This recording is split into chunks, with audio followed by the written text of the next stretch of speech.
In a single moment, the foundation upon which contemporary cosmology stood has cracked. The Big Bang is going away, although I must warn you, not anytime soon. But first, in a brief synopsis, let's deal with why it's going away. It really is simple and easy to understand. In July of 2022, the James Webb Telescope took its first deep field image, which revealed to anyone remotely interested in cosmology that there are fully formed galaxies so close to the Big Bang that it simply wouldn't have had time to form these galaxies. So, no Big Bang. As a further consequence of the Big Bang dark ages turning out to be smack full of galaxies, cosmic redshift, which predicted a cosmic dark ages, is also due for a full review. So the Big Bang is dead, but will it be buried? No. Here comes the indeterminate intermediate period where the Big Bang theory becomes a zombie, a living dead corpse disguised as science that will haunt serious scientific pursuit for years, possibly decades to come.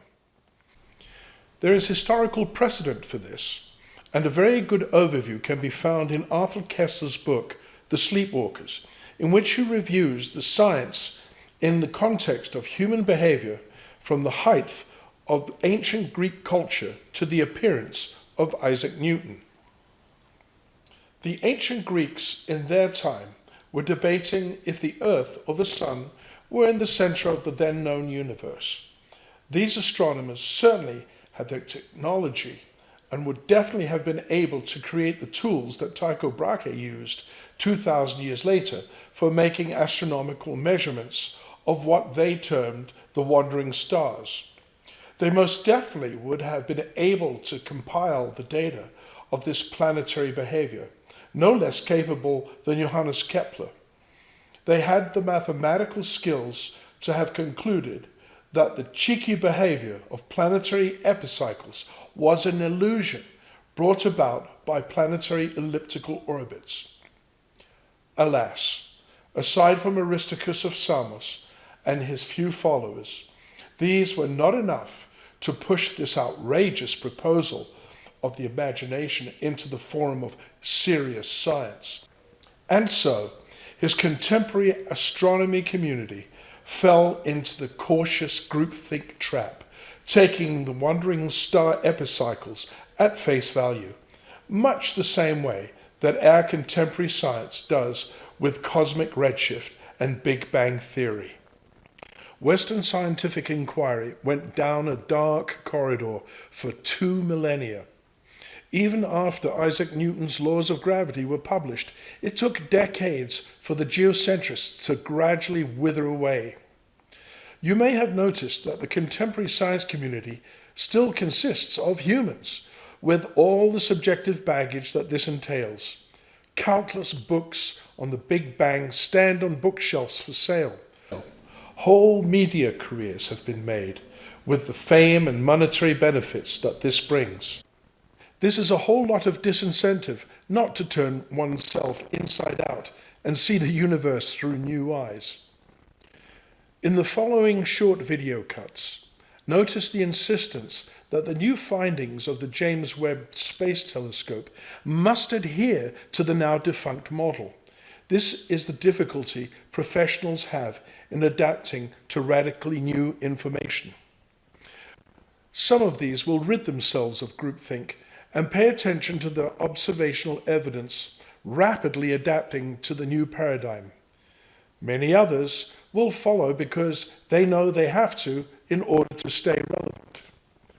Most will cling to the old way, watching their Big Bang theory wither into a tenuous hypothesis and finally becoming an issue of faith, and then, like the geocentric ancient Greeks, face the prospect of becoming a sad, laughable historical footnote. Something here doesn't match. Everything else, though, matches exactly. And so the Big Bang theory is not questioned by anyone that does these studies. However, it is deceptive to say that the early photos and study findings refuted the Big Bang idea. Well-reasoned scientists giving extremely thorough and careful arguments may should and criticize scientific beliefs. This isn't one of those occasions. That suggests, contrary to popular belief, that the Big Bang did happen. The tenets of the Big Bang, that the universe started out small, hot, dense, where matter and energy were a primordial soup, where the forces of nature had merged, all of that is thoroughly supported by observations of this universe. Thoroughly supported.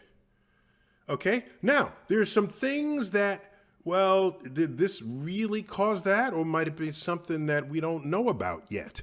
Here's the point. If tomorrow you have a new idea about how the universe works, it's going to enclose everything we've been talking about up to that moment.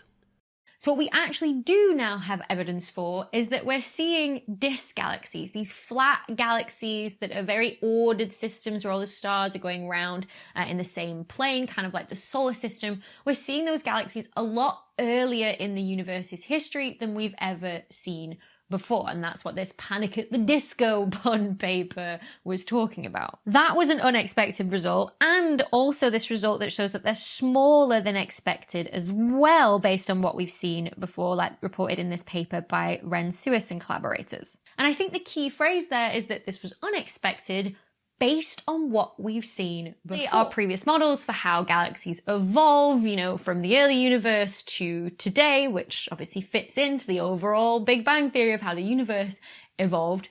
These theories were based on our previous observations. Whereas now we're finding a large fraction of disk galaxies with JWST at a time when the universe was only 1.5 billion years old. So yes, our models are gonna need some tweaking. Our models are gonna need some tweaking. Our models are gonna need some tweaking. Our models are gonna need some tweaking.